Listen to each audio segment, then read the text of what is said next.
നാരടിടാ ബറവ അണ്ണൻ നാരടിടാ ബറവ. ഇന്നത്തെ ഏറ്റവും വലിയ ബ്രേക്കിംഗ് ന്യൂസ് ഫെബ്രുവരി 2-ാം തീയതി തമിഴിലെ സിനിമാ നടൻ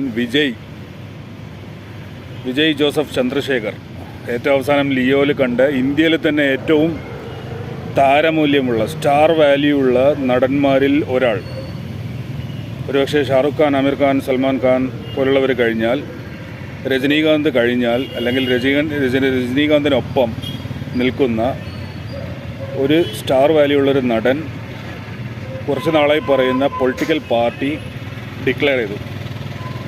മീൻസ് ഇലക്ഷൻ കമ്മീഷനിൽ അതിൻ്റെ ആപ്ലിക്കേഷൻ കൊടുത്ത് രജിസ്റ്റർ ചെയ്തു. പാർട്ടീൻ്റെ പേര് തമിഴക വെട്രിക്കഴകം TVK എന്ന പാർട്ടി രജിസ്റ്റർ ചെയ്തിട്ട് 2024 ഇലക്ഷനിൽ, ലോക്സഭാ ഇലക്ഷനിൽ ഒന്നും ചെയ്യുന്നില്ല, പിന്നെ കോണ്ടസ്റ്റ് ചെയ്യുന്നില്ല, ആരെയും സപ്പോർട്ടും ചെയ്യുന്നില്ല. പക്ഷേ 2026 നടക്കാനുള്ള തമിഴ്നാട് അസംബ്ലി ഇലക്ഷനിൽ കോണ്ടസ്റ്റും ചെയ്യും, ജയിക്കുകയും ചെയ്യുമെന്നാണ് പറയുന്നത്. ബാഡാസ് പൊളിറ്റിക്സിൽ വിജയിക്കാനുള്ള ബാഡാസ് ആണോ എന്നുള്ളത് കണ്ടു തന്നെ അറിയണം. ഏറ്റവും വലിയ ബ്രേക്കിംഗ് എന്താണെന്ന് വെച്ച് കഴിഞ്ഞാൽ, അടുത്ത 2 സിനിമയിലും കൂടി അഭിനയിച്ച് കഴിഞ്ഞാൽ, അതിലൊന്നിപ്പോൾ ചെയ്തുകൊണ്ടിരിക്കുന്ന ഗോഡ് ഓഫ് ഓൾ ടൈംസ്, അത് കഴിഞ്ഞാൽ വേറൊരു പേരിടാത്ത ചിത്രം, ഇത് രണ്ടിനും വർക്ക് കംപ്ലീറ്റ് ആയി കഴിഞ്ഞാൽ പിന്നെ സിനിമാ അഭിനയം നിർത്തും എന്നുള്ളതാണ് ഏറ്റവും വലിയ ബ്രേക്കിംഗ് ഫാൻസിനെ സംബന്ധിച്ചിടത്തോളം. കാരണം ഏറ്റവും വലിയ മാസ് കാ ബാപ്പാണ് ഈ വിജയ് എന്ന് പറയുന്ന ആൾ. മുൻ പടങ്ങൾ ഈ ലിയോ 400 കോടി വാരി, അതിനു മുമ്പ് വന്ന മെർസൽ, ബിഗിൽ, മാസ്റ്റർ പോലുള്ള പടങ്ങളൊക്കെ പണം വാരി പടങ്ങളാണ്. കേരളത്തിലും മലയാള നടന്മാർ കഴിഞ്ഞാൽ ഏറ്റവും കൂടുതൽ ഫാൻസുള്ള അന്യഭാഷാ നടൻ ഒരുപക്ഷെ ഇപ്പോൾ വിജയ് ആയിരിക്കും. ഞാൻ ലിയോൻ്റെ ഫസ്റ്റ് ഷോ രാവിലെ 5-6 മണിക്ക് പോയപ്പോൾ അത് നേരിട്ട് കണ്ടതാണ്. എല്ലാ ജില്ലയിലും 14 ജില്ലകളിലും ഫാൻസ് ക്ലബ്ബ് ഉണ്ടെന്നാണ് മനസ്സിലാക്കാൻ പറ്റുന്നത്. ഒരുപാട് ഫാൻസ് തമിഴ്നാട്ടിലും സ്ട്രോങ് ആണ്. അപ്പോൾ അതുപയോഗിച്ചിട്ടാണ് വിജയ് പൊളിറ്റിക്സിലേക്ക് വരുന്നത്. 59 വയസ്സുള്ള വിജയ് ജോസഫ് ചന്ദ്രശേഖർ എന്നൊരു മുൻകാല ഡയറക്ടറുടെ മകനാണ്. ചന്ദ്രശേഖർ എന്ന തൻ്റെ അച്ഛൻ്റെ സിനിമയിൽ തന്നെ ബാലതാരമായിട്ട് ചെറുപ്പത്തിൽ 5-6 സിനിമകളിൽ അഭിനയിച്ചിട്ടുണ്ട് വിജയ്. ബാലതാരമായിട്ടാണ് എൻട്രി.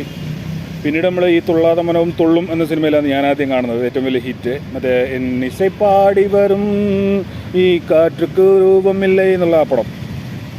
അത് കഴിഞ്ഞ് പിന്നെ ഒരു മാസ് ഹീറോയിലേക്കുള്ളൊരു വളർച്ചയായിരുന്നു. മറ്റ് തമിഴിലെ അജിത്ത്, തലൈ എന്നറിയപ്പെടുന്ന അജിത്ത്, പിന്നെ വിജയ് സേതുപതി, ചിമ്പു, എല്ലാവരെക്കാളും മേലെ എത്രത്തോളം എന്ന് വെച്ച് കഴിഞ്ഞാൽ രജനീകാന്തിൻ്റെ ഒപ്പം. ഈ അടുത്ത് രജനീകാന്തുമായിട്ടൊരു വാക്കസർത്തുണ്ടായി. രജനീകാന്ത് പരുന്ത് പറക്കുന്ന വേണ്ടിയിട്ട് കാക്ക പറക്കണ്ടെന്നോ എന്തോ വിജയിനെ കൊള്ളുന്ന രീതിയിൽ പറഞ്ഞു. വിജയ് അതിന് തിരിച്ചെന്തൊക്കെയോ പറഞ്ഞു. അങ്ങനെ ഫാൻസ് തമ്മിൽ ആ ഒരു രീതിയിലേക്ക് വളർന്ന ആളാണ് ഇനി സിനിമയിൽ അഭിനയിക്കൂല എന്ന് ഡിക്ലെയർ ചെയ്യുന്നത്. അത് എത്രത്തോളം റിയൽ ആവുന്നുള്ളത് അറിയില്ല. കാരണം ഒരു പടത്തിന് ഇത്രയും കോടികൾ, 300-400 കോടി ഉണ്ടാക്കുന്ന നടൻ ആ ഒരു ജോബ് നിർത്താമെന്ന് പറയുമ്പോൾ അത് ഇൻഡസ്ട്രിയിൽ ശരിക്കും പറഞ്ഞാൽ രജനീകാന്ത് പ്രായമായ സ്ഥിതിക്ക് ഇളയ ദളപതി എന്നാണ് വിജയിൻ്റെ വിളിപ്പേര്. തമിഴിൽ നമുക്കറിയാം എല്ലാ നടന്മാർക്കും ഉലക നായകൻ, പിന്നെ തലൈ, പിന്നെ ആണ്ടവർ, ഇങ്ങനെ ഓരോരുത്തർക്കും ഓരോ ടൈറ്റിലുണ്ട്. പിന്നെ പുരട്ചി തലവി, ആദ്യകാലത്ത് മുഖ്യമന്ത്രിയായ മാറിയ MGR, ജയലളിത, കരുണാനിധി, ഇവരൊക്കെ സിനിമാ നടന്മാരും നടിമാരൊക്കെ ആയിരുന്നു. സിനിമയിൽ നിന്നാണ് അവർ പൊളിറ്റിക്സിലേക്ക് എൻ്റർ ആയത്, മുഖ്യമന്ത്രി വരെ ആയത്. ഈ പറയുന്ന 3 പേര്, കരുണാനിധി, MGR, ജയലളിത.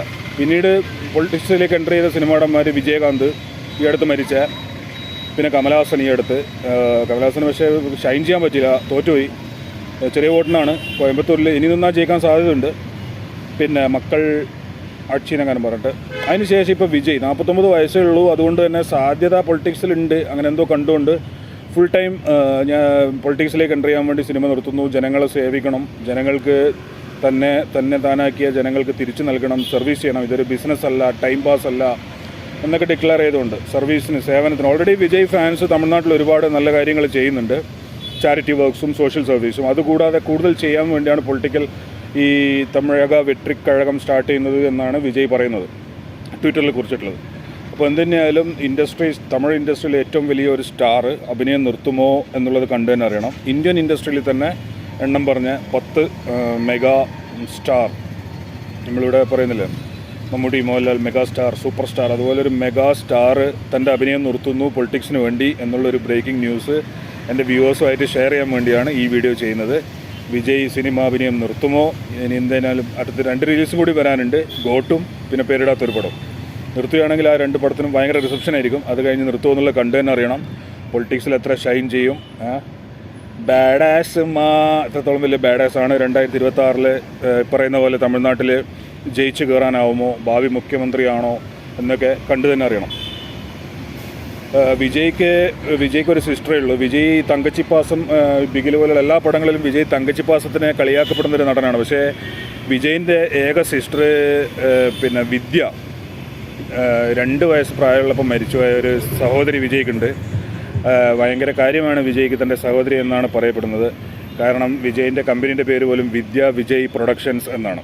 എന്തായാലും യുവാക്കളുടെ ഇടയിൽ സൗത്ത് ഇന്ത്യയിലും നോർത്ത് ഇന്ത്യയിലും പ്രത്യേകിച്ച് തമിഴ്നാട്ടിലും കേരളത്തിലും യുവാക്കളുടെ ഇടയിൽ ഒരുപാട് ഫാൻസുള്ള ഒരു യുവനടനാണ് വിജയ്. ഞാൻ ഒരുപാട് നോട്ട് ബുക്സിൻ്റെയൊക്കെ കവറിൽ പിന്നെ ഈ വിജയിൻ്റെ ചിത്രം ഒരു 5-8 വർഷങ്ങൾക്ക് മുമ്പേ പിന്നെ കണ്ടിട്ടുള്ളതാണ്. അത് വിജയിൻ്റെ ഫാൻ പവർ സൂചിപ്പിക്കുന്നു. പിന്നെ വലിയൊരു കാര്യമായൊരു ആക്ടർ, നടൻ എന്നൊന്നും പറയാൻ പറ്റില്ലെങ്കിലും സ്റ്റാർ, ഒരു താരം എന്നുള്ള രീതിയിൽ രജനീകാന്തിനെയും മോഹൻലാലിനെയൊക്കെ പോലെ, മോഹൻലാൽ ആക്ടറും കൂടിയാണ് ബൈ ദ വേ, പക്ഷേ രജനീകാന്തൊന്നും കാര്യമായിട്ടുള്ളൊരു ആക്ടറാണെന്നൊന്നും പറയാൻ പറ്റില്ല. അപ്പോൾ സ്റ്റാറാണ്. പക്ഷേ അതുപോലെ ഒരു വലിയ സ്റ്റാർ ആണ് പൊളിറ്റിക്സിൽ സ്റ്റാർ ആവാൻ വേണ്ടി ഇറങ്ങിത്തിരിക്കുന്നത്. നിങ്ങൾക്കൊക്കെ ഇതിനെക്കുറിച്ച് എന്താണ് പറയാനുള്ളതെന്ന് വെച്ച് കഴിഞ്ഞാൽ കമൻസിൽ രേഖപ്പെടുത്തുക.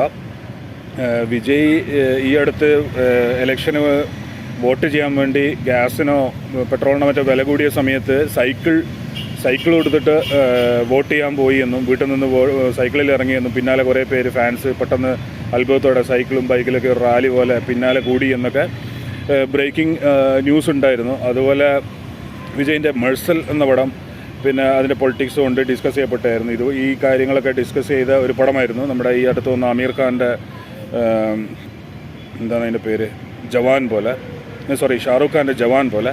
അപ്പോൾ എന്തായാലും ഫിലിമിലൂടെ പൊളിറ്റിക്സ് റെപ്രസെൻ്റ് ചെയ്തിട്ടുണ്ടെങ്കിലും ഡയറക്റ്റ് പൊളിറ്റിക്സിലേക്ക് വിജയ് എൻ്ററായി. പക്ഷേ 2026 ഡയറക്റ്റ് കോൺടെസ്റ്റ് തമിഴ്നാട് ഇലക്ഷനിൽ. അതിൻ്റെ റീപെർക്കഷൻസ്, അലയൊലികൾ സിനിമയിലും പൊളിറ്റിക്സിലും തമിഴ്നാട്ടിലും കേരളത്തിലും ഒരുപക്ഷെ നാഷണൽ പൊളിറ്റിക്സിലും എന്തൊക്കെയാണ് എന്നുള്ളത് കാത്തിരുന്ന് തന്നെ കാണാം. Thank you.